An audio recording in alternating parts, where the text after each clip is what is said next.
USC lost in the Cotton Bowl yesterday to Tulane. Final score was 46-45. It was an absolute movie of a game. Tulane was down. They fought their way back. I want to highlight Tulane really quick before we talk too much about USC. Willie Fritz had an opportunity to take a Power 5 job at Georgia Tech, or so it sounds like. Said, nah, I'm good. I'm going to stay with my team. Michael Pratt was a name that you could see in a lot of different reports, a lot of different hot boards of who could jump in the transfer portal, who could be the next quarterback at insert X Power 5 university. He made it pretty clear he's going to stay at Tulane. And for them to say, no, in the day and age of mobility, for coaches and for players to say, no, what, I want to stay with this program and I want to accomplish great things and make Tulane great, I have a lot of respect for that. I think that's really special, and I think speaks to the culture at Tulane. Because like I said, they went back and forth in this game, man. And when the game is on the line and you got to claw back into it against one of the best offenses in the country in USC, that reveals culture. And I think the culture is white hot right now at Tulane. So that was really impressive, a lot of fun to see. But here's the deal, man. At USC, it's a dark day. It's a dark day. There's a dark cloud hanging over that program right now. Because not once but twice, you were up by 14 points. I'll just say this, Twitter is a dangerous tool. USC comes out hot. Scoring play of, I believe it was 18 or 17 plays was the first drive. Scoring drive of 12 plays after that to go up 14. So immediately I go to Twitter and say, no sign of a soft West Coast team. USC's marching down the field, which at the time was very true. All right, the West Coast soft narrative was not in play there. However, I told you the final score. Tulane came roaring back and fought to the very bitter end, and there were some blunders by USC at the end there, and that just ended up being the deal. But optically, this was the style of game that USC just couldn't lose, man. This was the kind of game that really makes you feel sick to your stomach going into winter conditioning and going into spring football. Like, this is going to stick with them for a while. If they had lost 7-0, it'd be like, hey, man, the offense didn't show up. And that's awful, but we don't question the offense. You lost in a shootout. Scored 45 points. You score 45 points, you should win a lot of football games. Wasn't enough that day. Couldn't have stopped the run. Allowed 305 yards. And the reason that stings is because that has been the narrative all year long around USC is, are they tough enough in the trenches? On the defensive side of things, those big human beings, do they have enough of those guys to be elite? We know they're really good. They're one of the elite programs in college football, playing for New Year's Six Bowl. But do they have the sustainability to be really, really elite? Do they have the sustainability to be a New Year's Six winning football team, to be a college football playoff team in the future? Because this was the second time in 2 games we've seen Utah and now Tulane just impose their will, especially in that second half. And to let up a 14-point lead twice, there's a lot of unhappy folks in LA today. If you haven't yet subscribed, now's the time. We got you covered for everything college football content, 12 months out of the year. I'm going to keep it brief, but subscribe if you haven't already. Come join the party, all right? Also, follow me on Twitter and on Instagram at JD Pickell. Would love to interact with y'all there and hear your thoughts, whether it's about USC or something completely different. Would be a lot of fun to chop it up with y'all.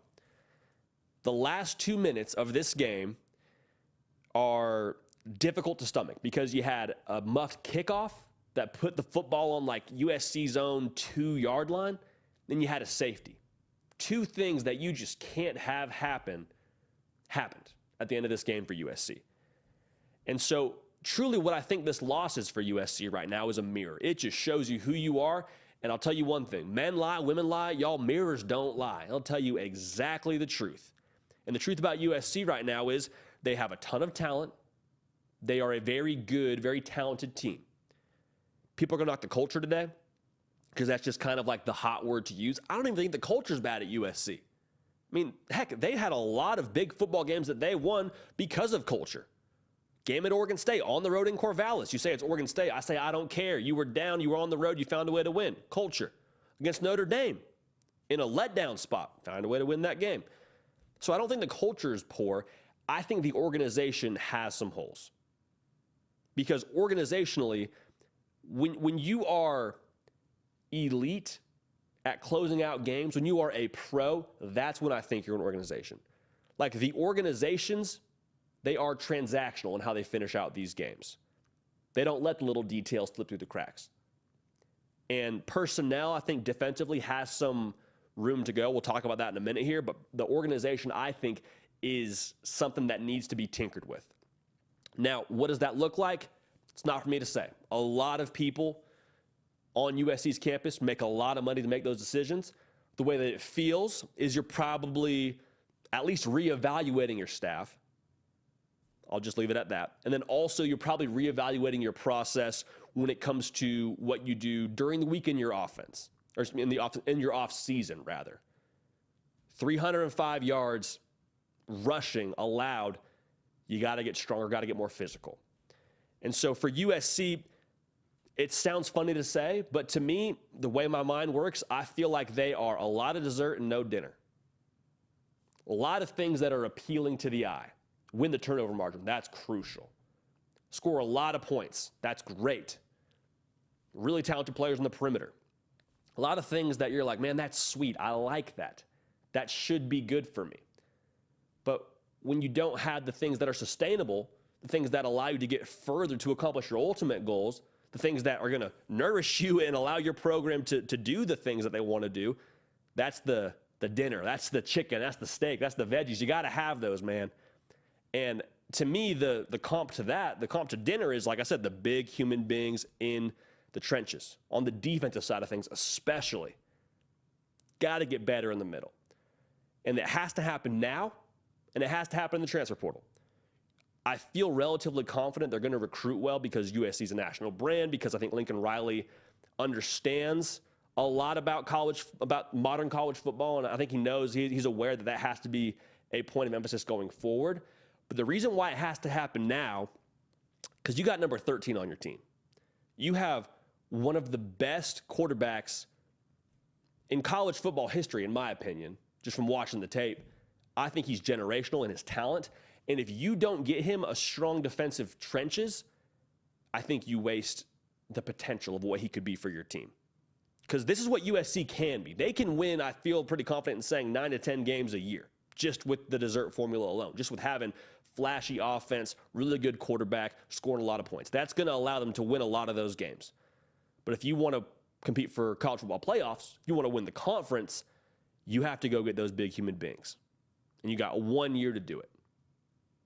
Recruit well, yes, but you don't have time to recruit because Caleb Williams, spoiler, he's gone after this year. So, not to be Johnny Raincloud, but USC has a lot of self-assessment to do. Still a phenomenal jump from what they were a year ago. Let me just say that. They have earned the right to recalibrate these expectations. If you had told someone last year after a 5-7 season, hey, you're going to go win 10 games and play for New Year's Six Bowl, is say, phenomenal. We will take that. Thank you very much. Excited to watch the year. But now with Lincoln Riley there, with Caleb Williams there, with all they've done in the portal, they have earned the right to have more pressure, to have the bright lights in LA. So I'm excited to see how they respond. But USC coming up just short to Tulane in the Cotton Bowl. It hurts today. It's going to hurt for the rest of the offseason, but I think ultimately, if they adjust accordingly, a lot of good could come from that loss for the Trojans. Hey, y'all. Thanks so much for watching. Subscribe to the channel here to make sure you don't miss an episode of The Hard Count. Also, be sure to check out other videos on the On3 YouTube channel.